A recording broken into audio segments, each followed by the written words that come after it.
పుట్టిన పిల్లలకు తల్లి పాలు ఉంటే ఎన్ని ఉపయోగాలు ఉంటాయి మనందరికీ తెలుసు కదండి. కానీ తల్లికి పాలు బాగుండాలంటే తీసుకోవాల్సిన స్పెషల్ ఫుడ్ ఏంటో మనం ఈ వీడియోలో తెలుసుకుందాము.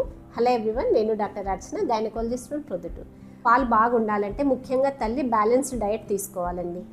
తర్వాత పాలు బాగా పెరగడానికి మునగాకు, వెల్లుల్లి కారము, మెంతులు ఇవన్నీ బాగా తీసుకోవాలి.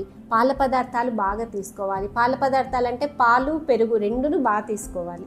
అలానే మరీ ముఖ్యంగా చేపలు తీసుకోవడం చాలా ముఖ్యం. ఎందుకంటే చేపల్లో ఒమేగా-3 ఫ్యాటీ యాసిడ్ అనేది బాగా ఉంటుంది. ఇది పిల్లల్లో మెదడు పెరుగుదలకు బాగా హెల్ప్ అవుతుందన్నమాట.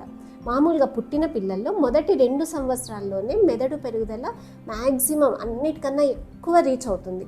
సో అలాంటి టైంలో మనము వాళ్ళకు నరాలు పెరగడానికి బాగా ఈ ఒమేగా-3 ఫ్యాటీ యాసిడ్ అనేది అవసరం. వెజిటేరియన్స్ అయితే ఇదే ఒమేగా-3 ఫ్యాటీ యాసిడ్ వాల్నట్స్లో ఉంటుంది, అవిసె గింజల్లో ఉంటుంది, చియా గింజల్లో ఉంటుంది, అలానే ఆకుకూరల్లో ఉంటుంది. సో ఇవన్నీ బాగా ఇంక్లూడ్ చేసుకోవాలి.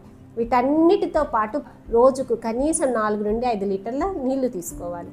ఇలా మదర్ మంచి ఫుడ్ తీసుకున్నప్పుడు తల్లిపాలు క్వాంటిటీను బాగా వస్తాయి, అలానే పాల క్వాలిటీ అనేది కూడా చాలా బాగుంటుంది.